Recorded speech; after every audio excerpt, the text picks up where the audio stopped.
Berpengalaman selama lebih dari 30 tahun di dunia sepak bola, Ramon Rodriguez Verdejo atau yang biasa kita kenal sebagai Monchi telah menjadi satu sosok krusial dalam perkembangan sepak bola. Monchi bukanlah sosok pemain bintang. Dia tidak pernah moncer ketika tampil di atas lapangan. Selama berkarir sebagai pemain, dia hanya tampil dalam rentang waktu 1990 sampai 1999 di satu klub saja, Sevilla. Masih belum cukup sampai di situ, karirnya sebagai pemain juga sebatas menjadi kiper cadangan. Maka tidak mengherankan ketika tahun 2000 dia diminta untuk mengisi posisi direktur olahraga di klub. Rasa gugup langsung datang menghampiri. Dia merasa begitu karena tidak pernah mengenyam sedikit pun pengalaman di sana. Apalagi tugasnya menjadi kian berat ketika Sevilla terdegradasi ke divisi Segunda. Namun keyakinan masih menyelimuti tubuh Monchi. Ia yang awalnya hilang rasa percaya diri terus belajar, sampai akhirnya rasa percaya diri itu menyeruak. Monchi terus mengikuti metode yang dilakukan klub dan sedikit banyak belajar tentang transfer pemain. Monchi mulai belajar dari dua klub yang ia anggap jaya, FC Porto dan Lyon. Ia merasa dua klub itu adalah klub yang hebat, tapi terus menjual para pemain terbaiknya. Monchi akhirnya paham bahwa ini bukan soal mempertahankan saja, tapi ada kalanya pemain bintang mesti meninggalkan klub. Maka tidak perlu fokus untuk mempertahankan setengah mati. Cukup mencari cara lain saja untuk tetap mendapat keuntungan, walaupun pemain-pemain hebat memilih hengkang. Dari sini muncul filosofinya yang bernama menjual untuk tumbuh. Monchi memastikan bahwa ia harus menerima kehilangan pemain terbaiknya. Tapi yang tidak boleh dilupakan, tim harus menggantinya dengan pemain yang punya kualitas mirip dengan biaya yang lebih sedikit. Ketika pertama kali menjabat sebagai seorang direktur olahraga Sevilla, klub tersebut tidak mengeluarkan biaya sepeser pun di 2 musim pertama sang direktur bekerja. Baru pada tahun berikutnya, Sevilla mulai menginvestasikan 500.000 euro untuk memboyong pemain berbakat asal Brazil, Dani Alves. Tak lama berselang, layaknya pemain bintang yang memang datang untuk pergi. Alves dilepas ke FC Barcelona yang berani memberi tawaran besar. El Barça ketika itu berani memboyong Alves dengan nilai sebesar 23,5 juta pound sterling.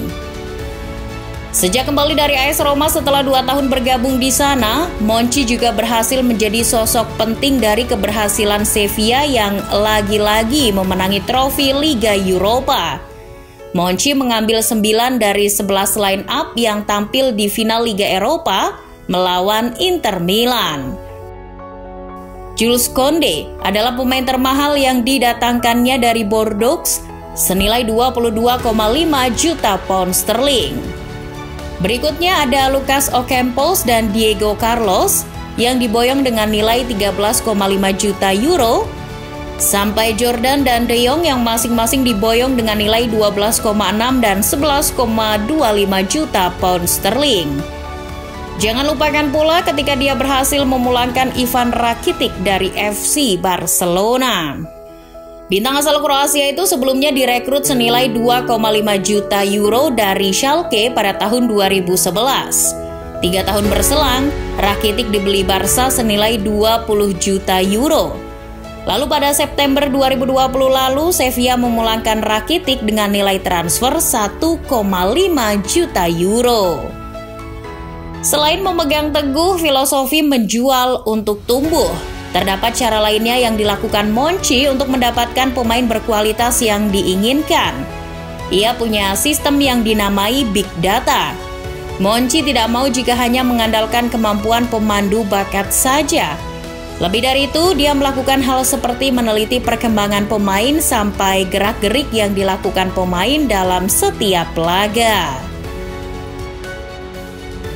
Kami membandingkan sudut pandang subjektif pemandu bakat dengan kriteria objektif data. Kami lebih mempercayai data besar kali ini karena punya departemen data yang lebih berkembang. Meskipun platform kami tidak 100% lengkap, itu telah membantu kami lebih banyak ketika menganalisis pemain yang menarik. Data kami setahun yang lalu tidak seakurat seperti sekarang. Dalam menjalankan tugasnya yang tentu tidak mudah ini, Monci juga memperkerjakan banyak orang untuk mengemban posisi penting seperti analis transfer. Itu disebutnya telah membantu dan membuatnya mendapat data setiap pemain dengan jelas dan akurat. Ingin mengembangkan potensi dalam dirinya, Monci juga sempat bertahan di London selama 6 bulan pada tahun 2013 untuk mengasah kemampuan bahasa Inggrisnya. Selain itu, dia juga punya misi utama untuk melakukan penelitian terhadap klub-klub Inggris. Monci menilai klub-klub di Inggris punya model bisnis yang maju, dan itu yang ingin ia terapkan di Sevilla. Mereka mampu membuat sepak bola benar-benar menguntungkan lewat televisi, marketing, dan rasa memiliki. Semua yang membuat sepak bola Inggris punya pendapatan 2 kali lipat dari Spanyol saat itu.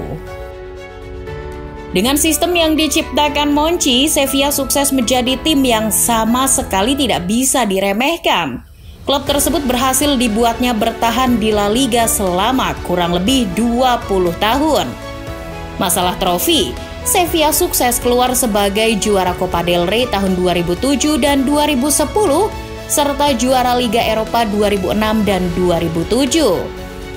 Berkat kecemerlangan Monci, Sevilla jadi tim yang paling banyak meraih gelar Liga Eropa, yaitu tahun 2006, 2007, 2014, 2015, 2016, dan 2020.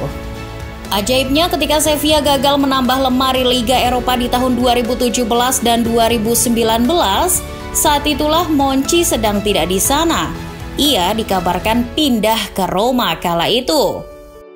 Bukan hanya trofi, Monci juga mampu mendatangkan keuntungan ke Sevilla melalui siasat transfer pemain. Dari situ keuntungan yang berhasil ia raup bahkan mencapai 180 juta pound sterling. Sistem transfer yang begitu menguntungkan ala Monci ini akhirnya diadaptasi klub-klub beken di Eropa. Dilansir BBC, tim-tim seperti Benfica, Sporting Lisbon, Monaco, dan Ajax Amsterdam menjadikan Monci sebagai sosok panutan. Tim-tim yang bahkan mendapat keuntungan lebih besar dari Sevilla dalam bisnis jual beli pemain itu telah mengambil beberapa intisari dari kebijakan transfer Monci.